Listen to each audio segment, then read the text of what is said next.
ताई जी चाउमीन कैसे खाती है? हाय प्रीति, क्या कर रहे हो? भाई और बहन तो हमेशा तड़पती रहती है।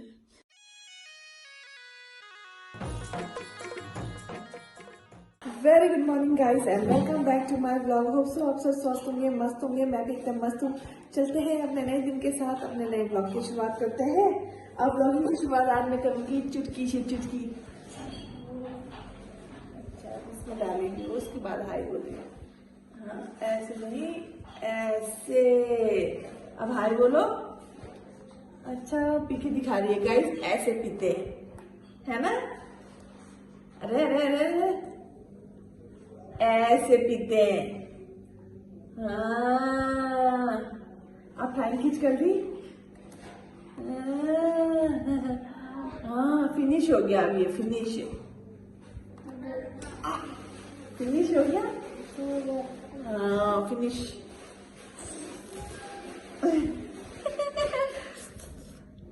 ताई जी चाउमीन कैसे खाती है? हाँ। आप कहाँ से आ रहे हो? अभी बाहर से घूम के मम्मी बाहर से अब गुड्डी बोले कल गुड्डी बंद कर देती है। कपड़े इतने हो गए थे कि वो आज धूप है नहीं, फिर उनको अल्टा पट्टी की आदत है मेरी, तो उनको बदल के आई हूँ। हाय प्रीति, क्या कर रहे हो? ये कटिंग पटिंग करती रहती है। अरे क्या बना रहे हो आज? आज प्रीति के हाथ के पुलाव खाना है। आ जाइए आप सभी भी। अच्छा, मैं बहुत टेस्टी बनाती है। मुझे लगा ना यार, तुम बना रहे हो। गाइस मिलिए इससे। ये मेकअप में आ रखा है, मेकअप करना है हमने। घुमाओ। अच्छा, ये घूमने वाली सीट है ना, तो घूमने वाली सीट में बैठने आया है ये इतनी दूर से। चलो हो गया, आ जाओ। सो गाइस, आज हम दोबारा आप लोग के सामने आए हैं एक और रियल स्टोरी लेके जो कि मम्मी लेके आई है अपने रियल ब्रदर की, मतलब कि मेरे मामा जी की। एक मामा, मतलब मेरे दो मामा जी थे, एक मामा जी मेरे एक्सपायर हो गए हैं, तो उनकी स्टोरी आज मम्मी सुनाएगी। ये भी एक सच्ची कहानी है जो कि मम्मी आप सबको सुनाएगी अभी।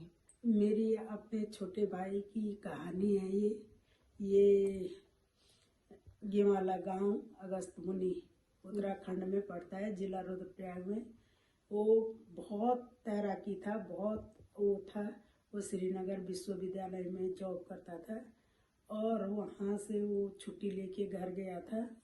घर जाने के बाद उसने मम्मी से बोला कि मम्मी मैं गंगा जल लेके आता हूँ। थोड़ा सी दूर पे हमारी गंगा जी मंदाकिनी बहती है, वहाँ से पानी लेके, और मैं तब कंट्रोल में चीनी मिलती थी, तो सरकारी दुकान पे तो चीनी लेके आता हूँ, तुम अब खाना खुना बना के रखना। वो आया जैसे ही मार्केट में, छोटा सा मार्केट था हमारा, उसको सौड़ी बाजार बोलते थे, अब तो चंद्रनगर हो गया उसका नाम। और वहाँ से वहाँ पे आया, उसके दो दोस्तों ने उसको मिलके, दो दोस्त मिलके उसको शराब पिला दी। शराब में पता नहीं उन्होंने क्या जबरदस्ती पिला के पता नहीं क्या खिलाया उसमें, और बोला नदी में नहा के आते हैं। उन्होंने वहाँ जाके उसको मार दिया। मम्मी पहले दिन ऐसे सोचती रही कि वो दोस्तों के साथ ड्यूटी चले गया वापस, पर वो वापस नहीं आया। तीसरे दिन किसी ने मम्मी को बोला कि तुम ढूंढ क्यों नहीं कर रहे हो, वो कहाँ है। नानी जी को लगा कि वो कहीं दोस्तों के साथ बाहर चले गए, है ना, ड्यूटी चले गए। तो दोस्त किसी को भनक लग गई इस बात की कि उन्होंने मार दिया। तो मम्मी को बोला किसी ने कि तुम ढूंढ क्यों नहीं कर रहे, भाभी जी चाचा जी नहीं हमारे, कि तुम ढूंढ क्यों नहीं कर रहे, श्रीनगर पता करो कि ये आया है श्रीनगर कि नहीं आया है। मम्मी ने श्रीनगर पता किया, सारी जगह पता किया, इतना तैराकी था वो तो उन्होंने तो यूं बोला कि ये पानी में नहाने गया और बह गया, पर वो इतना तैराकी था। एक दफे गुप्त काशी के नीचे कुंड है, वहां पे बस गिरी थी। उसकी बस में 30 यात्री थे। सारे मेरे भाई ने नदी में जाके उनकी डेड बॉडी निकाली थी। उसके उसके बाद भी उन्होंने यूं बोला कि ये बह गया। हमको यकीन नहीं आया। 1 महीना तक मम्मी नदी के किनारे सारी जगह ढूंढती रही। फिर मेरे को तो मम्मी ने 10-11 दिन फोन किया कि पता नहीं वो कहाँ गया। फिर यहाँ से मैं गई, मेरे को पहले ही सपने में आ गया दीदी उन्होंने मेरे को मार दिया। बताया भी है उनको उसने कि इन्होंने गला दबा के मारा, पर मेरे को विश्वास नहीं आया। फिर मैं घर गई तो घर जाके मम्मी ने तो यूँ किया, बोला टेलीफोन पे कि वो सीरियस बीमार है तो आ जाए। तो मैं घर गई तो पता चला, हमने भी बहुत ढूंढने की कोशिश की। किसी ने कहा है कि ढूंढते किसको है, उन्होंने मार के कहीं बहा दिया, वो बोरियों में रख के पता नहीं कहाँ। बहुत ढूंढा, उसकी डेड बॉडी नहीं मिली। पर जब मैं यहाँ आई पंजाब तो कोई मेरे को फोन करता था। फोन की पूरी बेल आती थी। उसका बड़ा बेटा मेरे साथ आ गया था, वो 28 साल का था। छोटी उम्र में उसकी शादी कर ली थी। हमारा सबसे छोटा था वो। फिर वो फोन करता, मैं बोलती हेलो कौन, आवाज बिल्कुल ना आती, पर वो खूब जैसे कोई बोलता फोन सुनता। फिर फोन मैं रख लेती, मैं कहती ये कोई और फोन। फिर वो सपने में आता, दीदी मैं तेरे को फोन कर रहा था, तो बात क्यों नहीं करती है? मैं नहीं बोल सकता, तो बोल लिया कर मेरे से। फिर ये लगातार 6 महीने मेरे साथ चलता रहा है। ये उसके बेटे से भी करवाती थी मैं बात, पर वहां से कोई आवाज ना आती फोन पे। यहाँ से सब कुछ सुन लेता हो। उसके बाद हमने बहुत कोशिश की। उन लोगों ने केस भी हुआ, उन लोगों ने वहां आगे उस टाइम मम्मी पिताजी थे नहीं, मम्मी बुजुर्ग थी, इतने पैसे थे नहीं। केस किया उन्होंने, आगे पैसे खिला दिए, केस दबा दिया। आज तक 30 साल हो गए, मेरे भाई का कुछ पता नहीं है। अभी भी हम उसके लिए तड़पते रहते हैं। कभी कोई उसकी तरह दिखता है तो हम उसको बोलते हैं।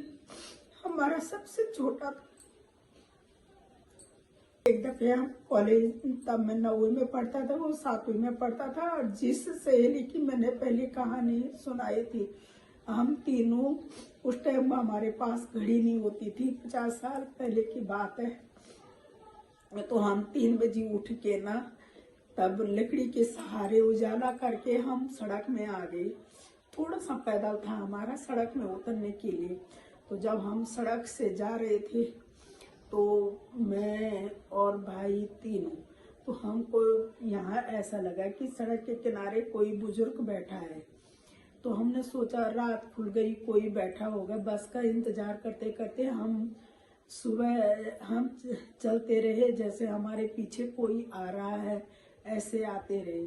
फिर हमको आगे ऐसे लगे 3-4 आदमी जा रहे हैं आगे आगे। तो हम करे वो भी जा रहे हैं। रात खुल गई, अब तो हम चले जाते हैं। तब 7 बजे का इस कॉलेज था हमारा, 7:30 बजे हमारे पेपर शुरू थे। जब हम वहाँ गए तो अपनी सहेली के घर, लक्ष्मी के घर, तो वो सो रखे वहाँ पे। हमने दरवाजा खटखटाया, वो उठी, करे तुम इतनी रात कहाँ से आ रहे? हमने कहा रात, करे हाँ अब तो 4 अब बजेंगी। हम तो हैरान हो गए। जैसे हम बाजार में एंट्री की, वैसे वो 4 आदमी भी पता नहीं कहाँ गए, क्या गए। ऐसी घटनाएं बहुत सारी हुई हमारे साथ। पर भाई रहता था वो हमारे साथ, 6 फुट का था वो, इतना लंबा चौड़ा था बहुत। मेरा भाई बहुत सुंदर था। आज भी उसके तो बच्चे, पहले वो गया 2 साल बाद उसके बच्चे श्रीनगर से पता नहीं कहाँ लापता किए, किसने किए, क्या किए। दोनों बेटे एक ही दिन 2 साल बाद, उसके बेटों का भी पता अभी तक नहीं चला हमको न डेड बॉडी मिली न वो मिले हमको। आज तक हमारा मम्मी को 2 साल हो गए मरे को, पर अभी तक मम्मी तड़पती रही कि कहीं से बेटा न दिखे तो नाती तो दिखे मेरे। पर भगवान ने हमारे साथ बहुत बुरा किया। भाई और बहन तो हमेशा तड़पती रहती है। भाई होगा, भाई कभी नहीं तड़पेगा अपने भाई के लिए, और बहन हमेशा सारी उम्र तड़पेगी। भाई अगर गरीब है तो बहन तड़पेगी कि मैं अपने भाई को क्या दूं, कैसे मैं दूं। अगर भाई अमीर है तो भाई कभी नहीं तड़पेगा गरीब बहन के लिए।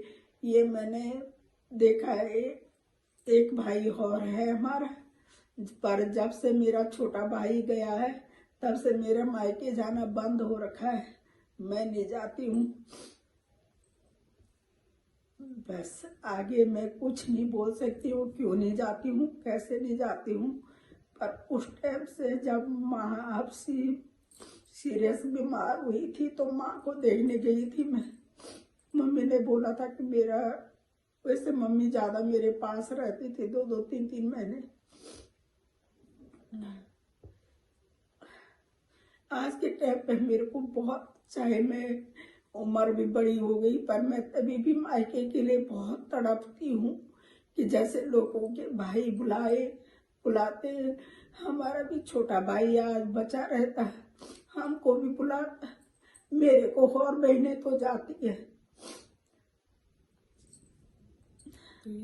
और बहनों की तो 11-11 साल में शादी हो गई थी, पर मेरी 16वां साल में शादी हुई थी। तो मैंने भाई ऐसे पाले थे जैसे अपने छोटे बच्चों की तरह। भाइयों को बहुत अच्छे ढंग से रखती थी, सारा काम करती थी। तब हमारी जमीन बहुत होती थी, सारा खेत का काम करना।